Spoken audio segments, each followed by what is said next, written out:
So Lauren read and then I read it. I kind of feel like that's like somebody amazing, like Adele opening up for Nickelback. It's kind of like, you guys can go. Like, I'll just close my eyes for a second and you can go. No, don't, please. Don't. I'll start my timer. I have this book. I'm going to read from it. I'm going to read a couple poems from it, but then I'm going to transition and read some new stuff. I still have this book because people haven't bought all of them. So if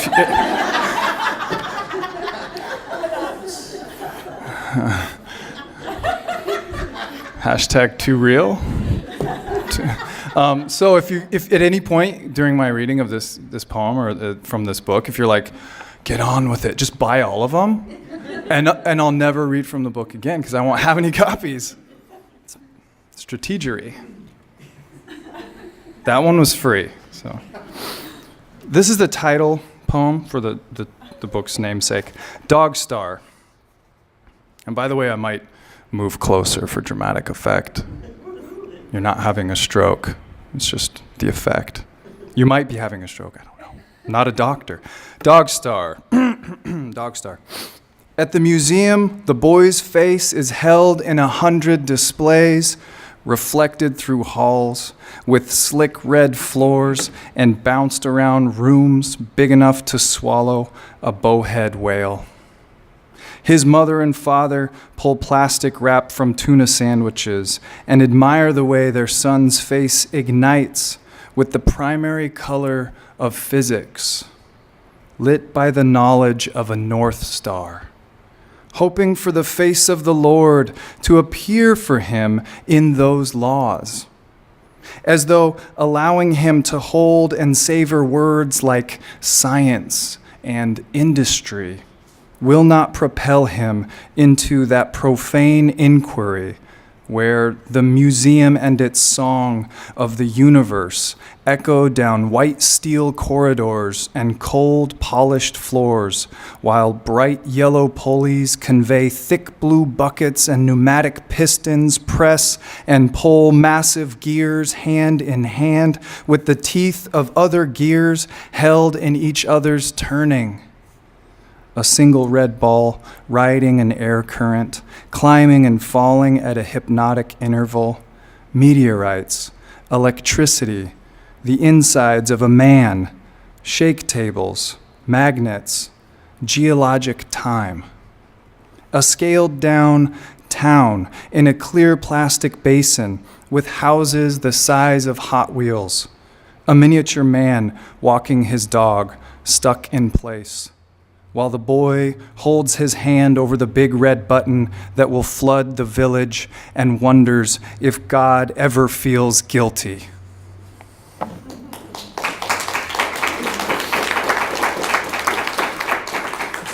I have a very special birthday present, which is both of my brothers are here to listen to me read poetry. Yeah, give it up to them for coming. Thanks, guys.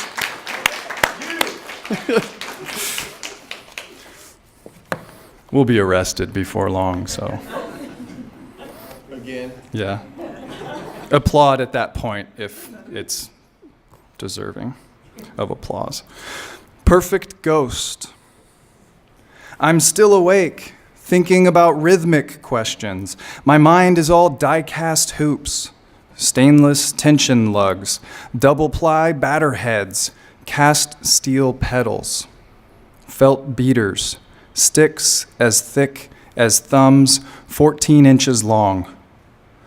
I remember tracing a dime on the middle of the snare, making each stroke go there for 10 minutes, shedding at 120, 140, 160, 180 BPM for an hour straight, punishing an over-the-bar syncopated rhythm, shedding and shedding until the layers of skin were tight, rough-scaled mounds, and the remnants of my sticks lined the rims of drum hoops, sawdust drifting down like marine snow, resting on my feet.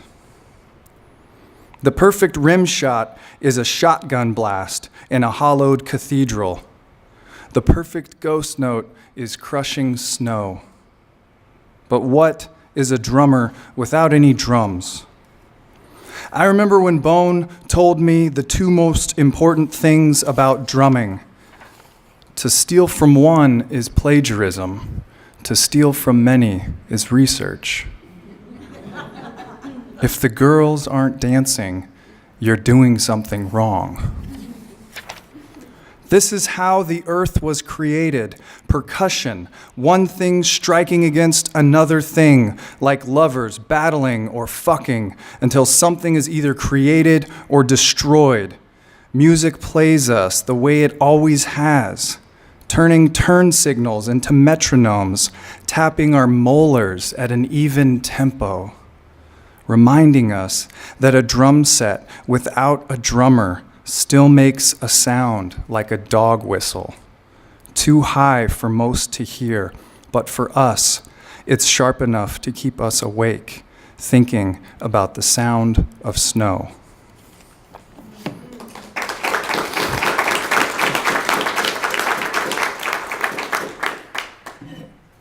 We brought 2 water bottles. No, I gotta tell them it's gross. That one has mold in it. It happens. This is transparency. This is like the new thing. We're being authentic. I didn't clean that one. I'm sorry. Get off my back. I drank a lot out of it too, so I'm a little concerned. So if I just, halfway through this one, I don't know, take my stuff. I'm gonna pivot a little bit towards a new collection that I'm working on that's a series of letters to my little sister who I haven't seen in years, who I haven't talked to in years, and she's estranged from the family. And actually, my father had to hire a private investigator to even find out if she was alive. So this is my effort at using poetry as a tool to communicate and to ... And all of these are titled Dear Red, so Red the color, Red my sister, Red other things, maybe. Dear Red, when I show up to work with a splash of bird shit, burst egg yolk, snow cap tipping the black hill of my shoulder, my boss says I should be thankful. After all, she says, what are the odds? Truth is what gets repeated under the empty martini glasses of these trees. I make lists and lists, walking these Hollywood tables in my all-black getup. The Armenian chef, French waiter, the muscular Native American bartender. B-list bingo nights, movie nights, nights against all fire codes. Fighting upstream with trays of sloshing martinis. The porn star giving me a hard time, her bodybuilder boyfriend mouthing an apology. The cocaine toilets, sink ripped off the wall, nested in soggy white paper, the cologne and perfume. My boss must think this is some luck. All these necessary bombs diving from a sky heavy with gifts. The same way every scar is a story. The way the streak of pigeon shit on my chest looks like some crooked insignia. The way our country is a pile of flags, a front yard littered with inflatable candy canes. Maybe we should drink until the city rolls over for belly scratches. Take a long drag off a bummed cigarette.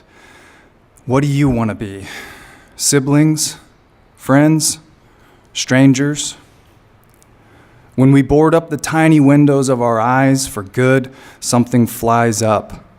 What are the odds it explodes with light above the lungs of every burned out club in America?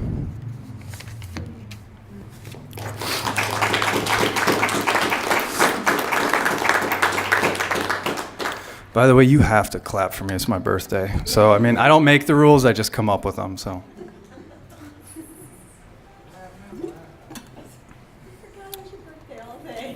Now I have power. No, but really, this is fun. Thank you for everyone coming out here. This is cool. I am a little bit of a cheese ball. So, I mean, I look at I am. I mean, you already knew that, right? Like walking up here, they're all ham. But coming to a poetry event on whatever night it is, Thursday, this is America in 2018. You could be chugging kerosene. I mean, there are so many other things we could be doing with our time, arguably more productive, but we're here, and so thank you. Someone wiser than me once said the most intimate thing you can do with another person is waste your time. So thank you for wasting some time with me tonight. That was John.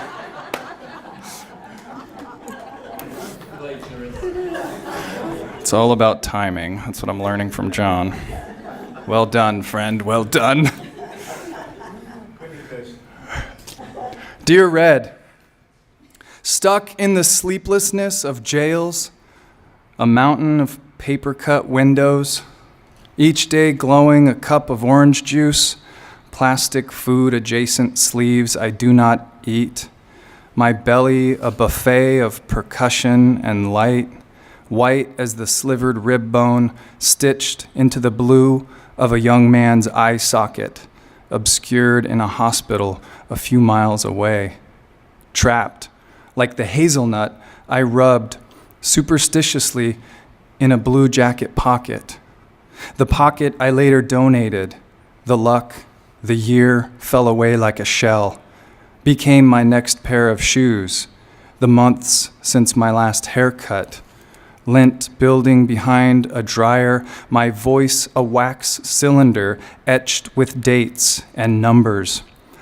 At 1 number per second, it would take you just this side of 32 years to count to 1 billion. Try it. Forgetting is no small grace, especially now, we say, brimming with corruption as we are. I want the drug that brings back the moment when we first saw the wrinkled flag of a wrecked balloon.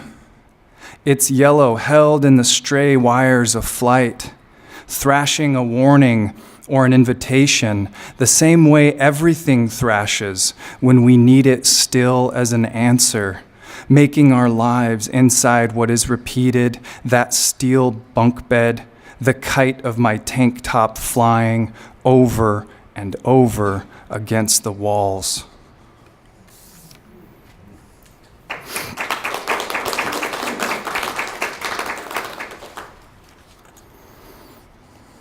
Wouldn't it be funny if when I got done reading a poem, one of us was like, "Nah."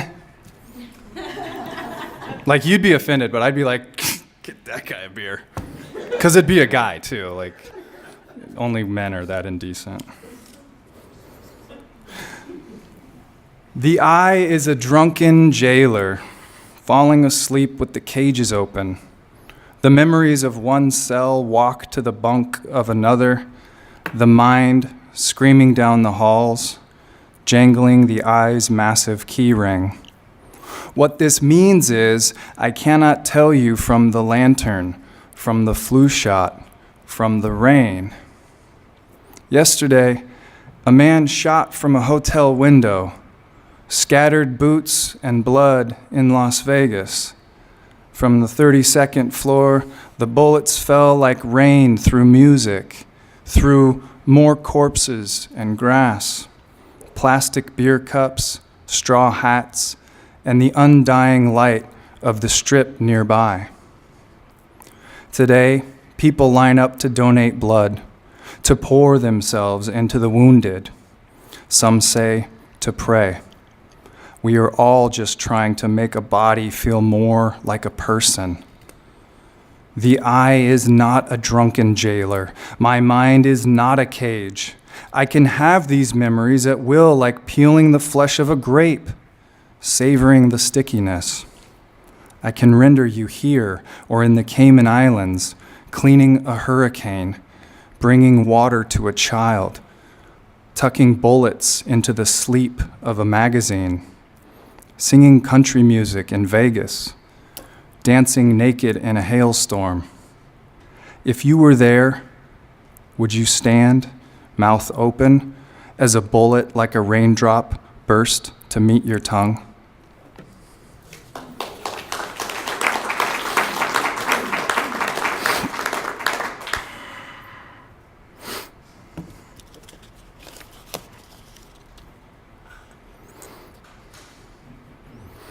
So these are all letters, and obviously some of them are more direct than others, and there's sort of like, as I understand it with epistolary poems, there are like a couple different tacks you can take, but there's like the direct letter that's like from one person to the next, and then there's like this, I understand there's going to be a reader sort of consciousness.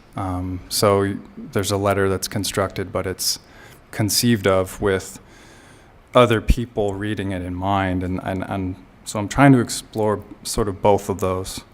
Which, of course, hopefully this ends up in a book, so I understand hopefully at some point other people will read it. But I'm also hoping at some point my sister reads it. That'd be great. Dear Red. Oh, and I should just clarify, there are two females referenced in this poem, and it can come across really creepy if you don't understand clearly that the female that's referenced in this poem is a former love interest, not my little sister, so don't worry. We're not going there tonight, don't worry. It's not one of those Thursday nights. I saw John in the back just... Oh. Dear Red, some nights were all hips and bong hits, cigarettes, little smirks ripped in our jeans, driving golf balls against cars, pitching empties like sardines to the parking lot's waiting mouth, nicotine and Dramamine singing the myth of gravity. Unemployment checks, food stamps, that split 2-bedroom, a fur of cannabis and pills, and the other couple who kept a flying marsupial with eyes like marbles in a cage next to the bed, casually, as though everyone had a flying animal, as though everyone had hunger, like a beat-up pair of shoes, or a suspicious in-law. I met a girl's stepfather who once showed me the gap where a hungry engine block had eaten his ring finger. We sat on bald tires in a scrapyard, drank beers, talked about fistfights, that moment when your head comes back online and you count your parts or slide a hand across your guts and admire the way it's all just an inch from the surface. He said if I hurt her, I'd never see it coming. Only I never saw it coming anyway. Just her fist one night screaming for me to fight back, pussy. I was a tooth waiting to be pulled. She was a nose with a bull ring. We were tires rolling downhill, waiting for someone to break us.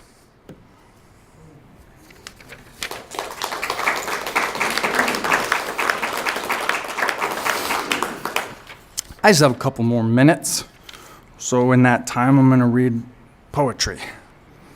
It's going well so far, so I'm going to keep doing it. That's why I let him in the door.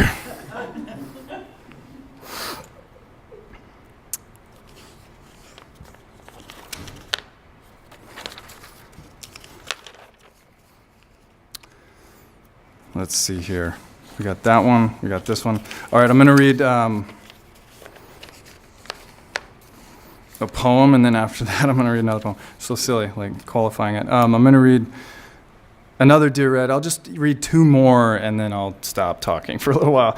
But before I do this, I just wanna say that I'm really grateful to be out here, and thank you, Phil, for putting this on, and thank you, Marcia, for being lovely hosts and just wonderful poets and humans. And this is my second time reading out here, and as soon as I knew I was going to come out here and read, I was excited because the first time I came out here, I had a great time, and this is a great group of people, and I instantly felt kin, and it's like this compact, really capable, dynamic group of people. It's just a really positive, cool thing to be a part of, and I just want you to know that I am very grateful to be here in your presence. Yeah. Dear Red, I don't think video killed radio. I think radio killed itself.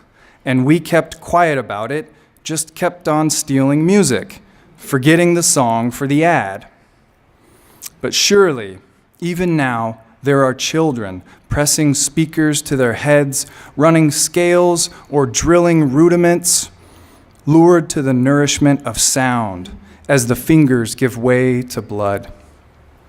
I am always listening to the music of conversations, the intervals of a turn signal, poor enough to know that wealth means no DJs rough-shotting intros. It means the whole guitar solo. Sister, when you were 4, I'd hear a song on the radio and it would feed me. I'd steal cassettes to trap the music we couldn't afford, all of which our mother called wicked and not in a good way. She sang hymnals, stirred butter into macaroni, and with the same wooden spoon, played me like a drum.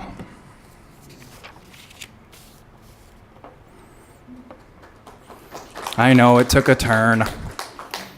Damn it.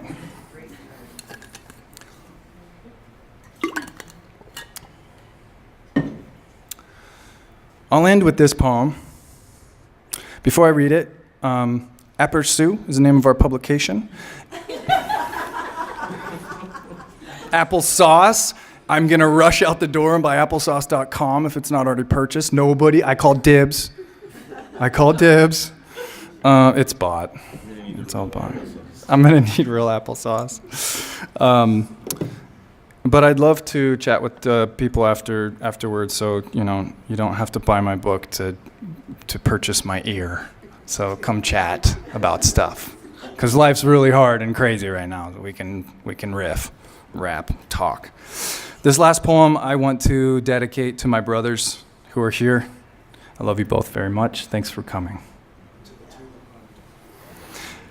Dear Red, I was staring flat a corner of desert when I caught a cactus wren falling to the spiked mace of a cholla, carving from the air its descent, landing among the needles, and wondered, has the bird domesticated the plant, or does the wind pluck a song from the thorns, calling the jay to sit from a razored fist above the riveted body of an impaled lizard, stuck in a jump, then flit away, leaving each spine humming. There was a time I felt it would be better to stop breathing, just billow and fold like an unmanned parachute, or make a penitent walk into the mouth of a moonlit breaker. The only thing saving me being more life and the hope for beautiful women, both of which I received, both of which I squandered, until I found myself inside a scream. Little sister, what do you imagine when you imagine death? How are you navigating this heat wave we're in? Do you carry napkins for blistering doorknobs? Do you sleep with the noise of a fan or cooler spinning the air? I wanted to ask one desert dweller to another, are you getting enough water? Do you see what's happening to the sun? Is it just me, or as I write this, are we closer than we've ever been? Thank you.